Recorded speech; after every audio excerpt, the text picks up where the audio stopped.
Welcome to Rhinestones and Rants, the podcast where we peel back the glitter to reveal the grit of the dance world. I am your host, Alyssa Better, and today we are stepping into the world of school dance like you have never seen before. We are talking West Coast Elite. Yes, that is WCE, the powerhouse that changed the game for high school, middle school, and even elementary dance drill teams across the country. Our guest is the incredible Stephanie Noori, founder, leader, and visionary behind WCE. From humble beginnings to hosting the most elite school competitions, conventions in the country, Stephanie has built something legendary. We talk about how it all started, the values, how to keep it going, and behind the scenes of what it really takes to keep WCE named strong, fair, and inspiring for teams and dancers at every single level. So make sure to click that like button, grab your drink, pass, share the love, subscribe, and let's sashay into it. Welcome to Rhinestones and Rants, where the glitz of the dance world meets the real talk of industry and a dance mom who lived it every day. This podcast isn't just about perfect pirouettes and dazzling costumes. It's about the raw, unfiltered journey of raising dancers, navigating the competitive scene, and balancing the chaos of life beyond the studio. So grab your coffee or wine, adjust that messy bun, and join me and special guests for a little bit of rhinestone-covered realness.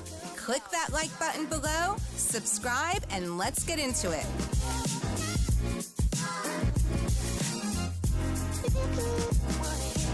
Welcome, Stephanie, to Rhinestones and Rants. Oh, thank you for having me. I am so happy to have you here. I mean, as everyone knows, we have been doing this 8-part college series. And, you know, when we talk about BA, BFA, we really, a lot of this starts in high school. Mm-hmm. And, you know, when I think high school dance, it's very hard for people that do high school dance not to think WCE. Oh, thank you.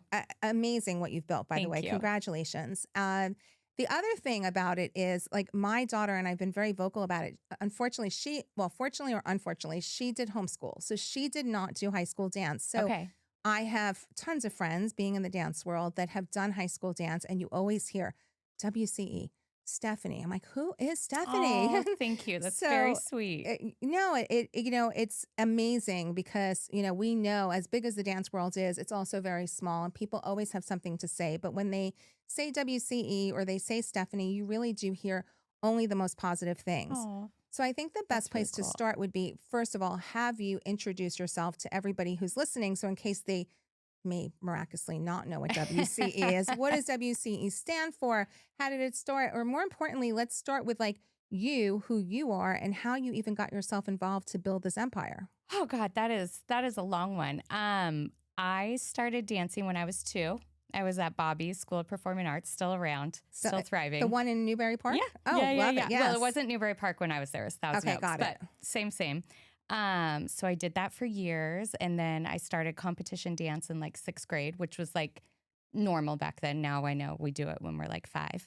And then I did really competitive dance for years and then went on to college and I danced in college. And then I did some professional stuff and I was working with a lot of different groups and choreographing for a bunch of different places. And so that's how I kind of got involved in the dance team world. Did you do high school dance though? I didn't. You didn't? I did so cheerleading. So our high school dance team started at 6 a.m. Wow. And so I was like, that's not for me. So we all the dancers did cheerleading for the most part. There were like 2 that did the dance team from my studio, but most of us did cheerleading just because of the time. You could have been a Dallas Cowboy cheerleader. I mean, you literally, know, when you think about it. If only. But look what in comparison, what you've actually built. So you get involved with all these choreographers. You're choreographing yourself. Mm-hmm. Yeah. So you knew, like, did you go to college for dance? So I went to Oklahoma City University. I toured, as everyone does, a bunch of different colleges. And at that time, there was only modern, except for at this one university, which like specialized in jazz and music theater. And we did lyrical and contemporary was kind of coming into the mix. And it was like the only place I could find that wasn't just strictly modern. So I went there. It was a hardcore experience. Like they're very like about turning professional dancers, the weigh-ins, all the good stuff, you know, that you would never see these days. But it was really good. It was a really good place that taught me like professionalism and showing up and working hard and There were no shortcuts there. Amazing. Yeah. So as you were going, you go to the university. Did you always know? I mean, you danced when you were younger. You did competitive dance. I mean, a lot of the people that are watching this, they're probably part of some type of competitive dance through a studio at the moment. When was it that you were like, okay, this is my passion. This is what I'm going to do? Like, when did that become an epiphany for you? Do you mean like starting a dance competition company, or Well, more no, like more just like, continuing dance? Continuing dance. Yeah, I don't really recall like a breakthrough moment. I was interested in either being a doctor or a dancer.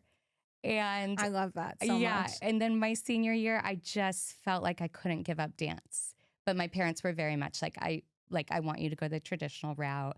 I want you to do college. And so I respected that. And, during my like summers, I would work professionally at like dancing in theme parks and things like that, like the hardest jobs ever. And then right when I graduated, I went on a cruise ship, and then I came back here and did, started. So were you on the cruise ship dancing? Yeah. Oh, Yeah, that's yeah, awesome. yeah. Yeah, they have a lot of that now. We're seeing more and more at the convention level where Yeah. they have the Mhm. auditions. My daughter Mhm. auditioned at nationals, and she got like a thing for Royal Caribbean. Yeah. And Yeah. so that's an incredible lane. And we did a whole episode on, sort of like what's next and all of the different things that you can do. So you graduate college, and dance is your lane of where you're going to go. So now walk me through a little bit how you ended up with this. Okay, so I was auditioning a ton, booking little gigs here and there, but nothing, too miraculous. And I was choreographing. I was fortunate to be choreographing for a bunch of different places. A bunch of different teams were bringing me in, studios were bringing me in. It was really fantastic. And these teams, these dance teams, were like studio dancers, like highly trained, beautiful dancers. And I remember one day, like this was a very aha moment. I remember one day we were listening to critiques from their like most recent dance competition from their high school dance team. And we were listening, and they were like, the judges said, "Those are really great spins, girls, good spins." As a dancer, nobody uses the word spins. It's not in our vocabulary. No, it's you want to turns. not spin, right? No, it's not So I was spins. like, hold on. Such a good, I'm going to divert just for 1 second because that's such an epiphany right there. Yeah. Because people get so upset when they go to these competitions and they're like, oh, you were robbed. But, it's so individual, right? Like sometimes yeah. you have a judge who's like unbelievable Yeah. and gives you such great critiques. And then to your point, you have somebody who says, great spins, girl. Like, Well, come on. I was like, these aren't dancers judging you. Like, you're too good to not be being judged by dancers. Like, I think it was like spirit judges, which are also great and wonderful. In that lane. In that lane, yes. They're fantastic. I cannot do the things they do. But they weren't dancers. And these kids were too good to not be being judged by dancers, And so I remember like driving home that day. I remember being at the stoplight and just being like, why don't I start one? Why don't I do it? Why not? And I just happened to not talk myself out of it, because I think we get great ideas all the time. Everybody gets great ideas. And we're so busy putting all the reasons together why we shouldn't do it. Sort of like this podcast. Like I was like, yes. Businesswoman working. And then I'm like, Yes. I've been talking about doing I think I wanted to do a talk show host kind of thing when I was younger and never did it. And then I would wake up one day and I'm like, I want to do a podcast, but I didn't do it. And then finally I was like, okay, I'm doing a podcast and that's it. And it was like, woke up that morning and that I never looked back. See, and that's amazing. here we go. So I love your story so much. So continue. So that was pretty much it. And then, I was like, let's do it. I called up a girl that I had been working with a lot. She was like the advisor coach for one of the teams. And I was like, I want to start this. Could I do it at your school? And she was like, yes, I'm in. And it kind of just developed from there. But I didn't have this like big vision or wanting to turn it into this big empire or anything like that. Like it really was just like a passion project. I just wanted to put on a really good event for the dancers, like give back to the community. And what did that look like at that time? First of all, how long ago was that? 2008. Okay, so you've been at this for a really long time, right? Yeah. So 2008, doing the math really fast, like what, 15, 16 years? Mm-hmm. So you've been doing it that long. So what did it look like then? did you have it named WCE then? Yeah, it was West Coast Elite. And then over the years, it's just kind of become WCE. Yeah, okay. Exactly. So West Coast Elite. And what was the vision? I want to start this, but what was this? Yeah, so I just wanted to make sure we put on something that was high level, that matched the people that were coming to it. So I wanted really good judges that were in the industry, that knew what they were talking about, that had the same kind of vision of what I thought was great as well, like artistry, technique, performance. Judges, I mean, little things that may seem little, but like the sound, you would go to these things and the sound was terrible. So like great sound system, like rewarding prizes for them, like just an organized event that wasn't running 3 hours late, that kind of stuff. And and strictly focused on high schools? Yeah, just high school. It was like strictly for the dance teams. And then how did you make that happen? Like you went to one high school that you knew somebody at, or? Yeah, I went to a high school that I was working with the kids, and we put it on there, and thank God people came. And I was also lucky. I had a lot of friends that were working with a bunch of teams at the time. So that helps. Yeah. It definitely helped. So they were really supportive from the get-go. A lot of them are still with their teams now and are big supporters. So fantastic. Yeah. So they brought their teams to you. So let's walk through that. So now you have WCE, West Coast Elite. And how would you say it evolved even from year 1 to year 2? Let's talk about the evolution of that. Yeah. So it was great. I mean, it definitely had hiccups, the first year. Like what? A judge was in a car accident, so they didn't show up. So I'm sitting there judging in the morning while we're trying to find another judge to come in. So I'm not stuck there doing it all day and trying to run this event that nobody knows how to run. Like my girlfriends were working it, like they were the staff. They weren't dancers. Like it was just, but they knew how to talk to people. They knew how to direct people. Oh, perfect. Yeah. And so it was great. It was great. But they say it takes a village, and they're not oh my kidding, God, it right? totally does. And my parents were helping work the door, and just, it was just such a, made no money, just like a passion project, labor of love, but people really loved it. And so the next year we were like, okay, let's do one more. We'll go to San Diego also. We'll put one on there too. And then each year it kind of just, okay, I guess we'll add another. And then at one point I was like, oh, this is my full-time job now.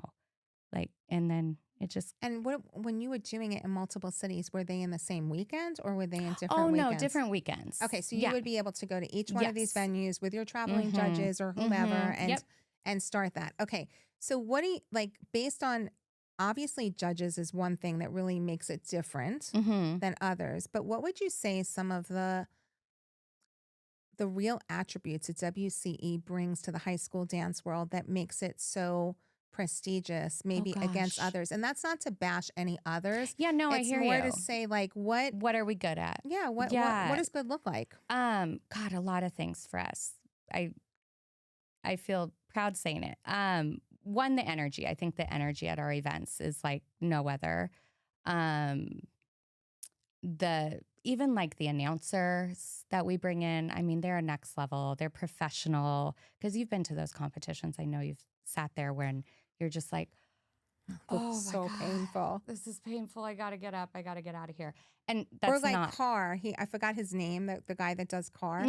But he has such a great presentation voice. He's so fantastic. Yes. So for people that, if you go to Carr, you know what I'm talking about. When you know, you know.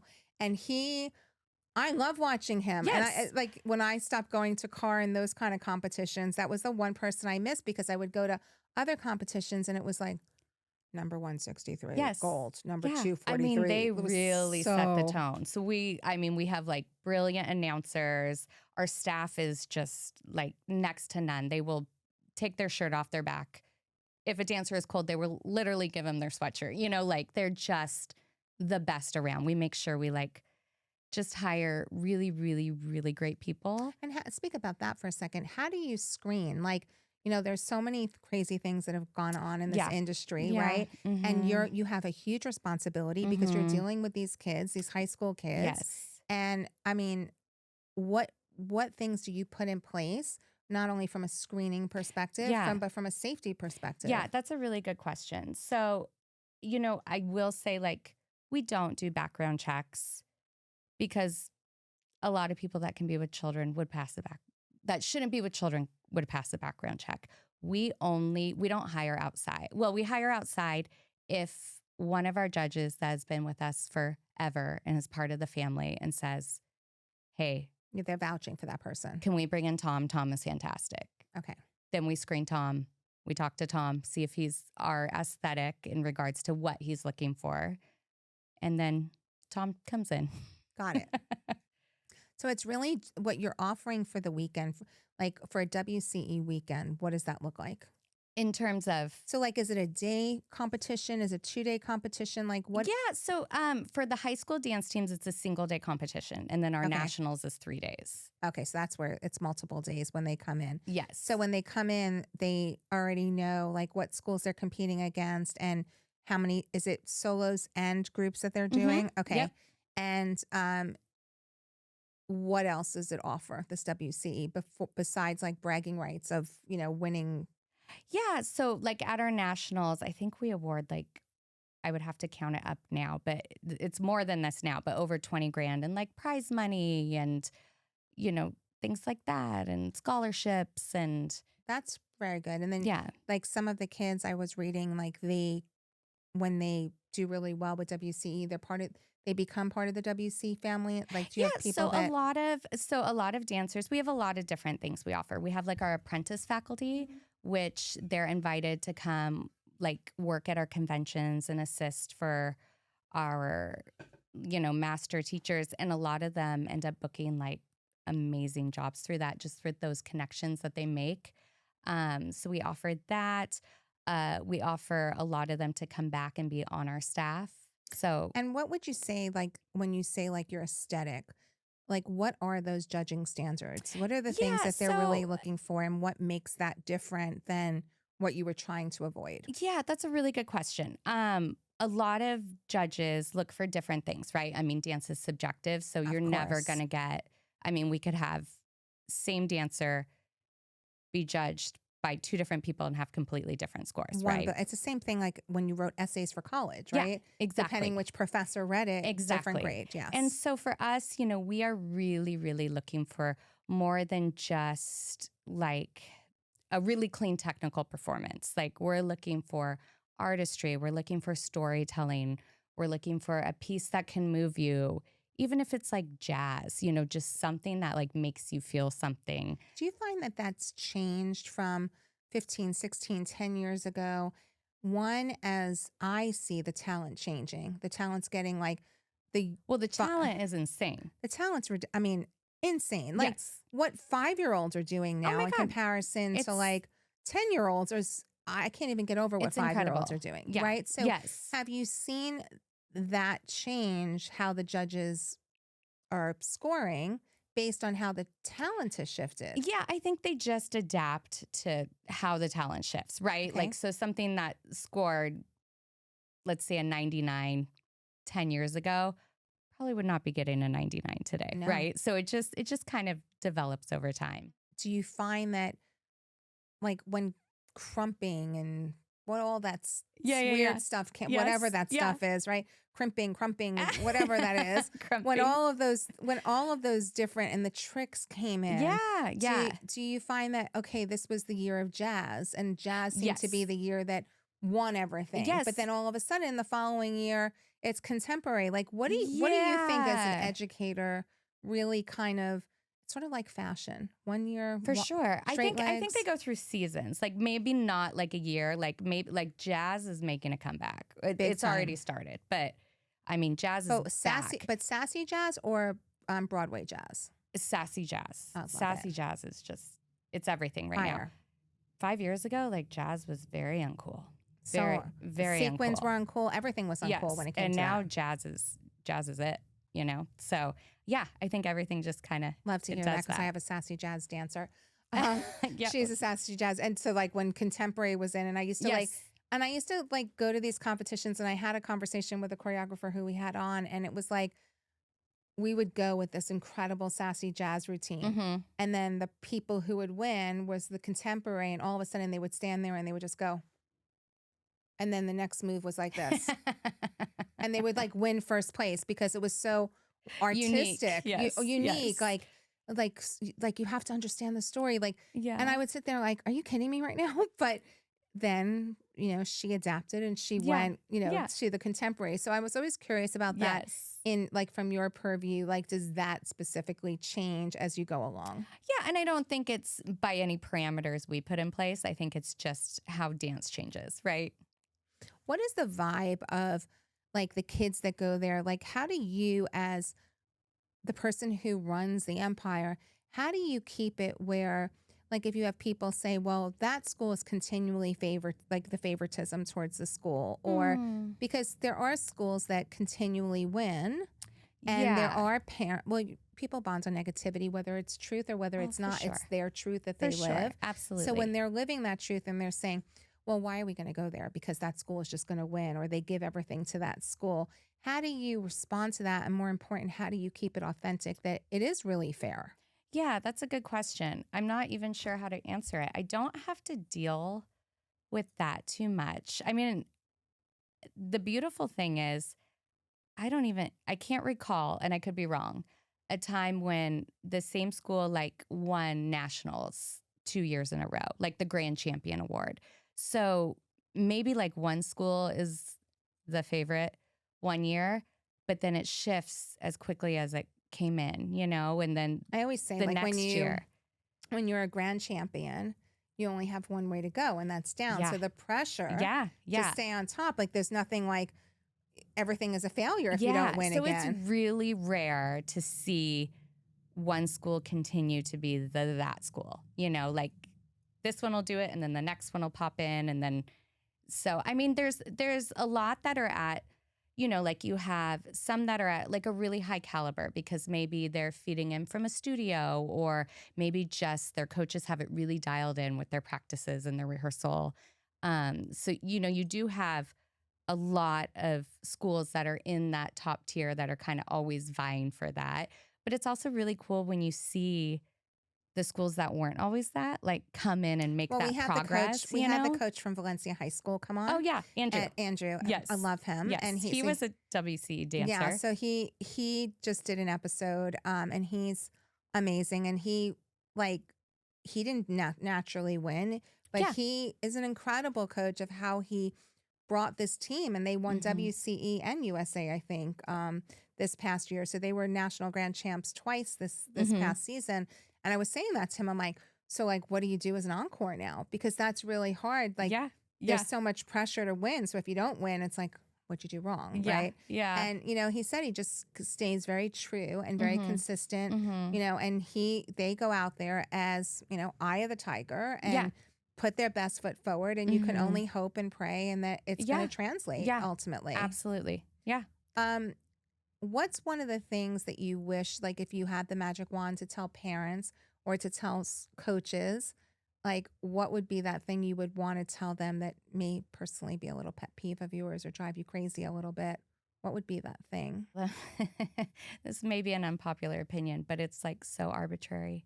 Competition. It's so arbitrary. And that might sound really weird coming from me. And I don't mean the experience. The experience of competition is worth its weight in gold. But I mean the scoring.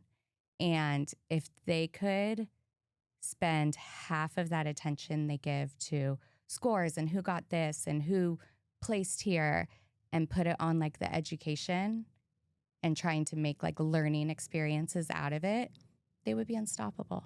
They really would. Yeah, I think that sometimes we hear parents of their kids' worst enemy because they just get like they ruin opportunities for their kids. I mean, you know. Well, I can get it because I am a dance mom, and at same times, here. I'm a dance mom now too. And at times I was like one of those crazy dance moms, and then I always say, I'm like, I'm a business professional. Like, what is wrong with me right now? Yeah. But it's very easy to get wrapped up in it because it's your kid, and you have. I try to explain to choreographers on the other side. And like, that's why I always wanted to do this show, because if I knew then what I knew now. So now I'm looking at it from a different focal point, because now I always wanted to ask the choreographers questions such as, when you come in and you set a piece, are you told by the owner of the studio who to place in front? they're paying you. And parents, like when you're standing on the other side of that window and you see the same people getting placed in front always and always, you know, they question that. They're like, oh, well, the owners did that. And I have had choreographers I in a don't think seat. so. They said no. And I mean, maybe at some places, possibly. I had a Who kid who was knows? always in the front. So that was one thing I didn't deal with Mhm. necessarily. Yeah. Um, but I had some choreographers that were here did say that could happen. Like they do get told sometimes, not necessarily you have to put that kid in the front, Mhm. but who their strong dancers are, who they'd like to see And featured. it does make sense because having gone into places and choreographing for places, like when I would show up and there were 25 kids in the dance and they're all dressed in black, that was always like hard for me as a choreographer when they're all in the same thing, because then I had like a hard time Sea of red, differentiating like sea the of red or really sea of black, good, or like, and so I remember I would set pieces and I would come back and I'd be like, why is that girl in the back corner? I screwed up, like it was hard. So it is sometimes helpful to hear like these 6 are really strong. but you being a dance mom, you also know that sometimes you can go set a piece and then you leave, and then the studio teacher who's working that piece, they end up putting their people in where they wanted them to be in the Yeah, piece and I think anyway. they're probably just trying to create the best piece possible, right? Agreed. Want to I put their do agree best that foot forward. nobody's going to put a piece out there that's not going to be the best piece. I mean, Yeah. what is the point? What is Yeah. really the point of Yes. that? Yeah. Okay, so taking Fair. us back to, parents, like, and something you would want to tell them, or coaches specifically. Like, I get that, like, coaches should really focus on their team as much as they're like sitting there nickel and diming the Yeah. actual score, Yeah. right? It's Yeah. almost for the wrong reason. Yeah. Just focus on the growth. Do you see any out of control parents? Not Oh, you know what? I don't.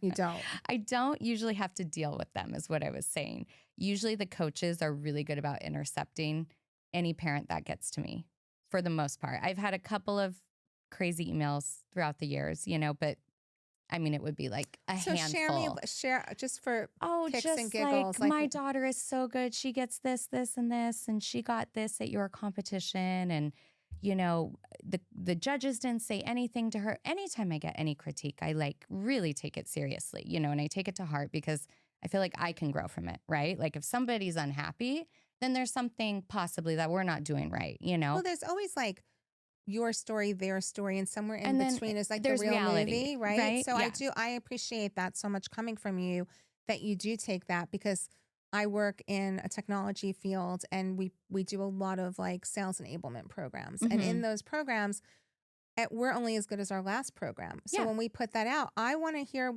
if it's not going to speak to all people, Yeah. but the people it didn't speak to, I want to understand why it Yeah. didn't speak to them. So it's very Yes. similar. Yeah. So, sometimes they'll be like, the judges didn't say anything and da-da. I'm like, well, let me pull up this critique because maybe this judge isn't working, or maybe I didn't do a good job of training that, could be a million different things. Let me pull this up. I'm like 10 seconds in, there's like 13 critiques already, like, okay, yeah, and then I go watch the video of the dancer too. And I'm like, well, I think it was accurate, but how do you? Do you respond and say that? I always respond, but I never say that, What advice would you give for first-time dancers coming to WCE, like first-time dancers, teams, and coaches? Oh my goodness. Just have fun. Have fun. Utilize everyone. Everyone's there to help you. Enjoy the experience. It's not cutthroat like other places. Like we really try and build a strong community there. So yeah, just utilize everyone. It's for growth. It's for bonding. Should be inspiring. So WCE is really known for like integrity and to your point, fun, right? Like Mhm. people having Yes. fun Yes. and all the high energy that goes there. But how do you maintain that like year after year to keep that Yeah. strong integrity? I mean, kind of like what I just told you, like we really go back to the drawing board and we're like, okay, where do we feel like we messed up? And some years it's different things. Like some years our critiques could be better from our judges, and that falls on how we train or how we, the expectation we set forward. Sometimes there's been years when the scoring has been less consistent, and we're like, well, how do we fix that? How do we go back? And then also just reinventing the wheel. Like do we need to add more categories? You know, is this in alignment with what's happening? Like we added ballroom, I think last year. So talk to me about the categories of WCE for people that haven't been there. What would they expect? Like, what are those different categories that people compete in right now? Yeah, I mean, there's so many. Like we started really heavy. I think we were like the only one for high school teams doing contemporary in the start. You know, now that's everywhere. But so there's contemporary, there's jazz, there's lyrical. But then there's a lot of like specialty categories like pom. We have a lot of pom. Pom is really big at ours. Pom, ballroom. We have an all male division, like a hip hop division. Love that. It's the best, and the girls go insane, and it's just so much energy, and it's really nice to see all these males dancing. You know, because I have to say I've done a couple of episodes now with parents of a boy dancer and choreographers who are male coming up. I've had Guy Groove, Brian Friedman, Brooklyn J. I've had all of them on here, and I've asked them the same question, like, what was it like coming up? Because when those guys came up, they didn't have a big community. There was not a big community, and there was no social media to show that other people were doing it as well. Yeah. So very different for them, and it is so nice now because, you know, when they were coming up, there wasn't even boy dressing rooms. They didn't have that. Yeah. Yes. So now, like, boy dressing rooms, there's lots of boys. There's huge doing community, and there's like professional, like Royal Caribbean is coming. We do a recruitment experience at our nationals. And Royal Caribbean is coming, and I was like, we have a lot of hip hop only dancers. Like we have a lot of really strong, just male dancers that do hip hop only. And they were like, we'll do a hip hop section. We love that. We can use male or hip hop only dancers. And I'm like, that's fantastic. So there's so much opportunity for them now, which is really cool. And what are some of the other opportunities that WCE offers these dancers in high school? Yeah, so the recruitment experience we started a couple of years ago, and that one, I'm like, I feel so good about that one because I feel like we're really having like just helping these dancers for the next phase of their life, you know? And so that one's been really, really special. We've had SDSU comes, but it's their dance team, not their BFA. Got it. The Rams come, Royal Caribbean's coming this year, Disney, Ohio State. Like it's just really incredible. Like top notch. Yeah, top notch schools.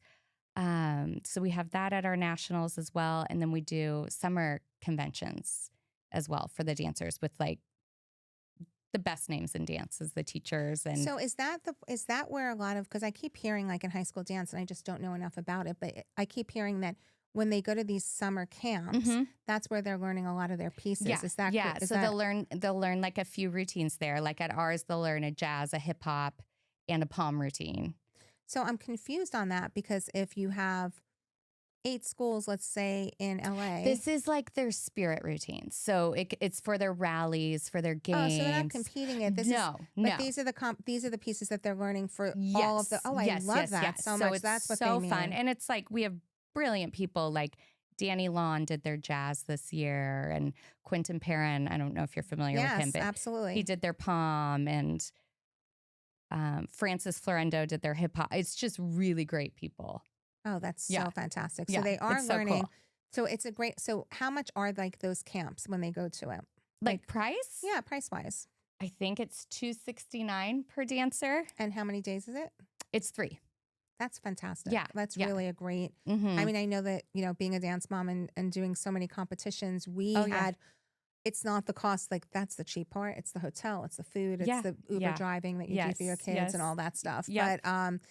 But the experience of the choreographers that they get. And that's why I love like conventions so much and why I would have absolutely been completely magnetized to what you did if she had gone to school, because having that level, when you're in studio dance, you're kind of learning from the same people all the time, right? When you leave studio dance and you go to these conventions, you're getting opportunities to dance with these really big names and learning different choreography, which if you're going to go in a lane of dance, that's what ultimately helps you do it. Yeah. So that I appreciate so much that you, now how did you develop these relationships with these people to get them to come? Oh my gosh, I don't know why they come to us. I'll be honest. Come on, you built an empire. I feel like so blessed that I mean, we have like Randy and Hef were there this year. Like,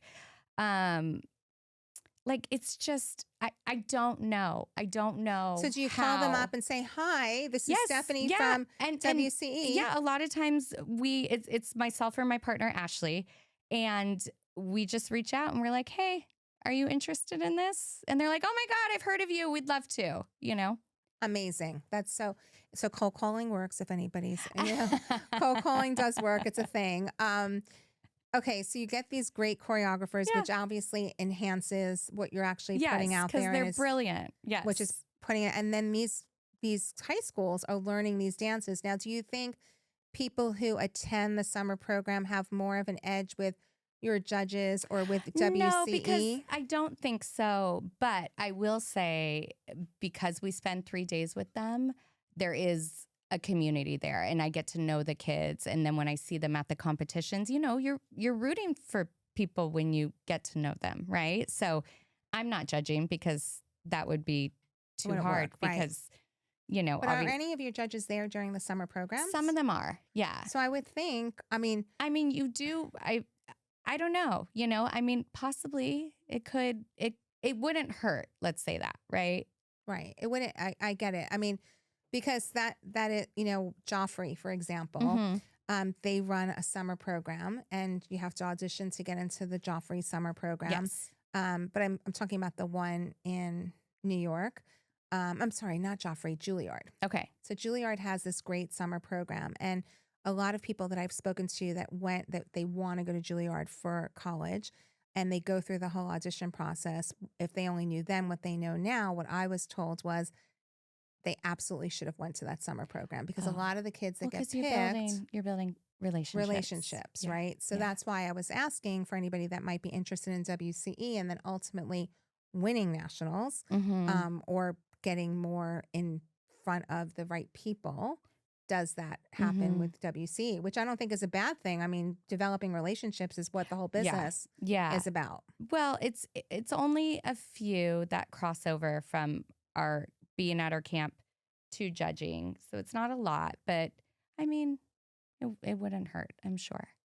Now, what is like scholarship opportunities, internship opportunities that people get when they come? Like, what are those things, and how do they win them? And what are those special? Like, you obviously get a score at the end. We give like scholarships to our camp, and from our camp, they can audition to be on our apprentice faculty, which is like a really, really coveted thing. It's like the cream of the crop type thing. All right, well, tell me that. What is that? Yeah, so they audition for that, and we pick, I don't know, usually about like 10 dancers, I would say. Sometimes more. Now we start to pick a little bit more, because so many kids have to take off early in the summer for dance teams. So now a lot of them do that and aren't able to come. But and then they come back the following year and they assist, and they make these connections with these choreographers, and then they book jobs from it. It's like really incredible, the opportunity so it's like they're given. Would you say mentorship? Yeah. Yes. Yeah. So is it a formal mentorship? Like, for example,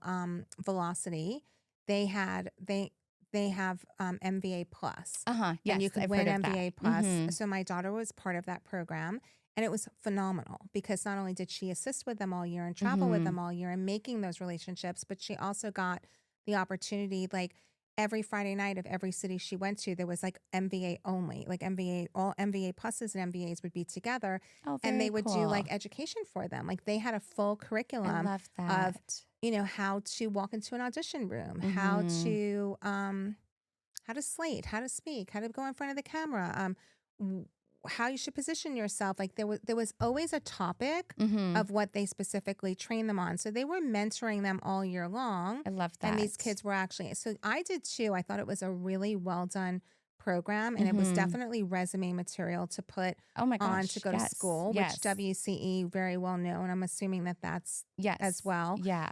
In addition to that program that you have, and you're only picking 10 of it, how many schools attend WCE? Our camp.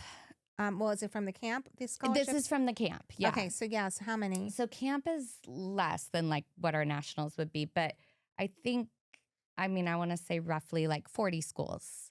That's a lot of schools. Yeah, it's a lot. It's and how many kids hard from to each get. School? Like, we probably 20? have about like 650 dancers there. Okay, that's a lot of kids. Yeah.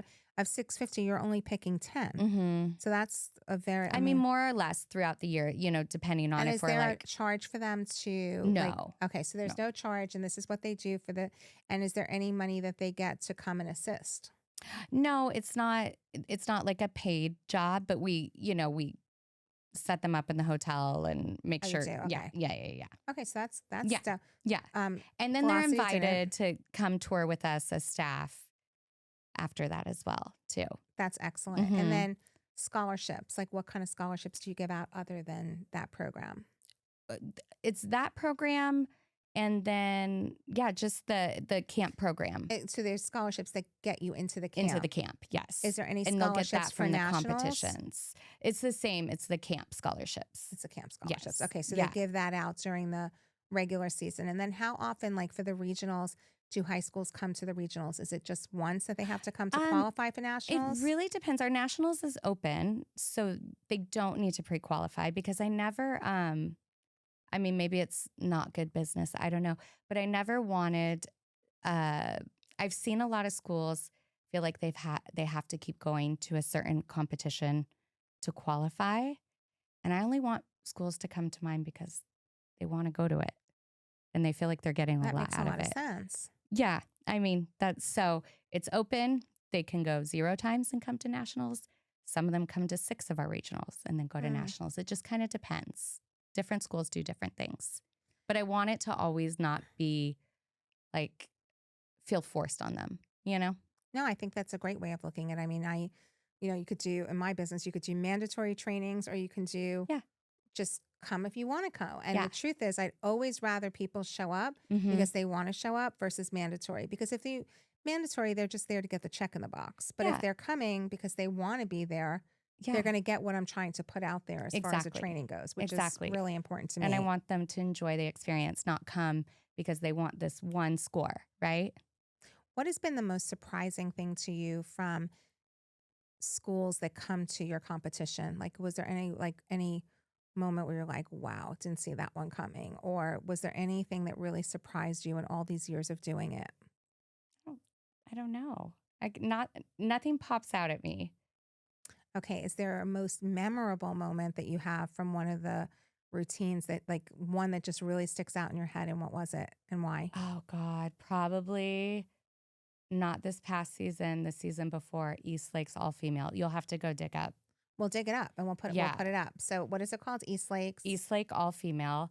I think they got first time ever perfect score. We had never seen it before. Wow. Mhm. Okay. And So it was like we will link it was that. hip hop and you're crying. Like it was so good. It was so good. What was the story? Do you remember? Oh, there was no story. They were just that good. Wow. I mean, you're just like, I have never seen something that's good. That's It incredible. was so brilliant. Yeah. And was there ever a moment where you were just like, oh, what did they do? No, because we do get all levels there, all types of training, and I want to be that for everyone. Like But what do you think makes a difference? Like if you're at ABC school or Valencia school or you're at East school, like whatever whatever the high schools are, what do you think really makes the difference of a studio that's just killing it and knocking it out of the park versus another studio who you see, it's a different level. They're just not as good. But why? yeah, that's a good question. I think a lot of it, there's a lot of things there. One, obviously the training. How are they training? How are they working? Like But what studio also- they come from? Yes, that's a good one. But I know some teams that they're pretty homegrown, like within their team, and they are so good and like amazing artists. And that just happens like a lot at the school. So it's I've seen organic that. growth. I've seen like just dancers, come in fresh and be part of these amazing I think America's teams. Got Talent had a dance team that was on, and they didn't have the socioeconomic means Yeah. to, and everything that they learned and everything they did was from their specific coach, which blew me out of the water how Yeah. good they were. Yeah, So, it's so cool. And you know what? You see that a lot with like these all male teams I was telling you about earlier. Like, they might perform at like 6 at night. We see them get to the school at 8 a.m. They're out there practicing for however many hours for their one routine. where these other schools like might spend 10 minutes on this one routine, go do it, have to change, They have then another go team. back and do another routine. But these like teams, these crews are just working and working and working. And you see these men crying before they go on to dance. And, you know, it's pretty cool. Like, so, I mean, work ethic is a huge thing. And I would say the connection among the dancers and the leadership within the team is a big thing too, and how they can like rally. Because there's a lot of teams that are really, really good, but then it becomes like, what's taking you over the edge? Like, how are you translating that when you're on the floor? Telling a story when you make people feel like that, when Yeah. you're crying over a hip hop Yeah. routine. I mean, come Which on. is ridiculous. Like, Yes. That's like, I don't think I've ever cried over a hip hop routine, but No. I have cried over seeing, like on America's Got Talent, for example, I have cried just like watching how much they want it. And you know how much work went into that. And that is just so moving to me at the end. It's like, oh my God, how do they win? Like, I totally get that. Yeah. What would you say, and my jury's out on this, even though it's more popular today to see men doing dance, would you say they have an edge when you see an all-male team go up there doing a great routine of winning and standing out because they are boys or men? Because 100% to keep them in the industry. 100%. And I don't think it's to keep them in the industry at all. I think just we as humans, when we see something different that isn't our norm, you know, if we see That's a good way of looking at it. 250 all-female dances, and then you have this one all-male dance that's crushing it, and maybe as good as like 3 or 4 of these all-female dances, but you've seen that all day, you know, your mind's gonna naturally be like, that was incredible, you know? Right, because it was unique and it was different. But like and I have to play devil's advocate on it, you know, being a mom of a girl dancer, you're putting all like that money and all of that practice and everything that goes into it. And it's like, okay, they're not a male dancer and people are sick of seeing all the girls all day, so they automatically win. And not saying I'm not saying that from a point that boy dance group wasn't deserving. Oh, they're absolutely deserving. So that's one of the reasons why we have the all-male division. So that they're not not competing against. Like exactly. They because compete against. It is pretty hard. I mean, we have that natural bias when you see that many. Now, when you have a male dancer and a female dancer, like, I really think you got to compare them the same. I agree. Yeah. But I think it's hard, but I do. Because I see that like in some of the conventions that'll remain nameless. Tap, for example, my daughter hated it, stayed away from tap, never wanted anything to do with tap. It didn't matter. I hated tap too, but my daughter is so good at it, so now I'm a fan. She absolutely hated tap. It was still to this day. I had the nicest tap shoes, didn't care. But tap years ago was a dying breed. And so like when they had to go in a convention to tap, if they wanted to win the weekend or whatever, they had to go to that tap class. And she hated, like, she probably could have done it really well. She would just sit there, but like she would make jokes of it and the tap guy would like him.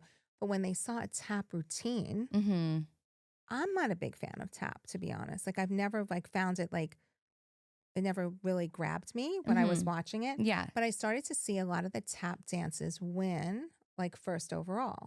And in secret, way before I was doing the podcast, I did have a conversation with a tap teacher, and he was really honest and authentic. And he said, look, we have to still award tap. Otherwise it becomes a dying breed, the same way with dance. And he's like, you're not a tapper, so you don't realize the technicality that went in, how much to that work tap to dance. make that one sound. So you might, he's like, you know, you might not have liked it. You might not have, you know, magnetized towards it, but for the authenticity of that tap, the technicality of that tap, we have to reward it, because if we don't, then nobody's going to want to do tap anymore. And it's our responsibility, not only as educators, but dancers in this to keep field. it alive. So I that, you know, it kind of shut me up pretty quickly. Like I was like, yeah, that, and doesn't take much, but like that was, I appreciated that answer. Yeah. So no different than the boys competing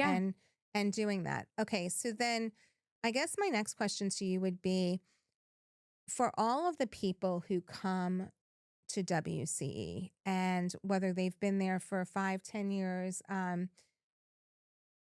how do you can like everybody says the greatest things about you. They Oh, do. that's really nice And to I hear. and I think when you run something like that, that's not easy to do.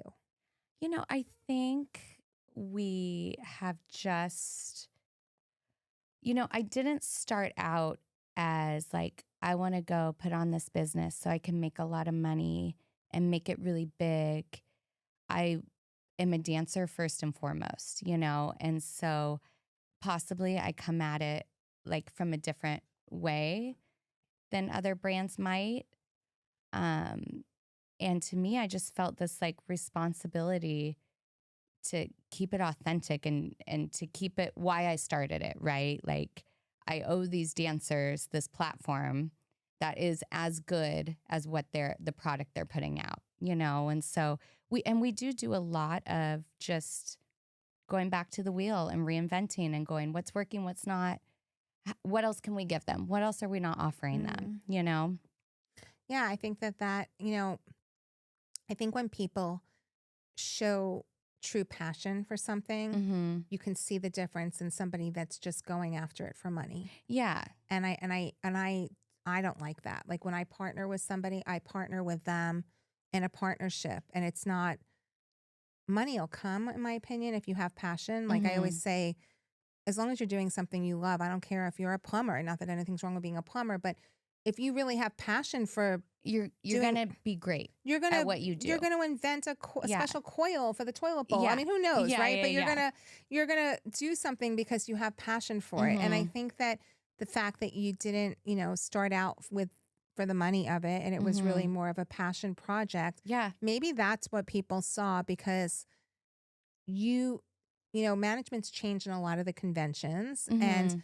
now I'm really hearing like so many great things about so many different convention owners Mhm. or directors who are running the different conventions, and it's phenomenal to see. Yeah. um but I think that the reason that is because they're approachable. Mhm. And I think, one thing I've heard about you is that you are approachable, and that's not me knowing you. It's like that people find you approachable and people find you authentic, and it's what you put out there. So how do you keep this WCE continuing to rise and change over the years? Like, what is it that, like, I'll say that to a choreographer. How do you continue to put out choreography that resonates? Yeah. I mean, we just, one, I have a lot of conversations with coaches and dancers, and I do try and be approachable because I don't want, if there's something going on or changes that need to be made, if I'm not approachable and I don't know about it, that's not going to help our business, and that's not going to help people wanting to come back, So I try and have these conversations and, just kind of, and, we can't always be everything to everyone, So sometimes someone might approach me and it's a great idea, but it doesn't work for the masses, But I do really try and listen. And some of the best things that we've had pop up were other people's ideas that I've been like, for example, a coach was like, you should do a hip hop camp. Why don't you do that? And I was like, why don't we do that? It's a great idea. And the next year we put on a hip hop camp, and now it's massive and it's so fun and it's so great. And it's nice for a lot of the teams that don't have the ability to come to like our 3-day summer dance experience that's contemporary heavy and, that kind of thing. So it's really just, I think about letting, just being receptive, I guess, to other people's needs and ideas. And Well, I think it's also doing what I'm hearing you say, it's doing your research, right? Like yeah, taking a temperature check on what's working out there and what isn't yeah, working out there and yeah. what people would like to see. And, Mm-hmm. part of being a great leader is having the ability to listen to Mm-hmm. what the masses want and Yeah. seeing if you can bring that in. And I Yeah. think that, if you ask me, is probably the underlying motto of success anywhere you look. Yeah. And you've done that really well. So, Thank you. final thoughts. Like what would be your final thought that you would want? Like, what's the thing you want to leave behind to everybody with this incredible empire you've built? Oh my goodness. Yeah, just for me, like dance is fun and it's beautiful and it's something that brings us all together. And, you know, we don't need to be cutthroat to be successful. And I feel like that happens so much out there, especially with dance. Like, we're so hard on ourselves, right? And we're constantly thinking we're not good enough, or, you know, this person is more this. And I would suggest, if I could tell all the dancers one thing, to like flip your mindset and be like, hey, you're great. Your solo was so good. Like, you've really inspired me. That's cool.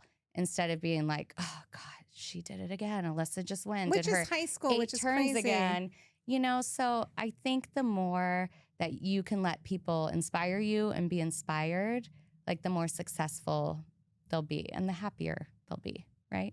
Yeah, I think that's such great advice. It's sort of like, you know, my pillow, never let anybody dull your Exactly. sparkle, right? Exactly. Because it's like everybody is their own unique human being. Yeah. And your own development. And when you dance, you could all dance the same exact choreography, but nobody's going to know it's the same choreography, right? Because everybody's their own unique individual. Mhm. So, you know, what a concept, people empowering people versus trying to tear people Yes. down. And I think Yes. that thankfully we're starting to see a shift in that. I think in the I dance think so world, too. I feel think it a you're lot. right.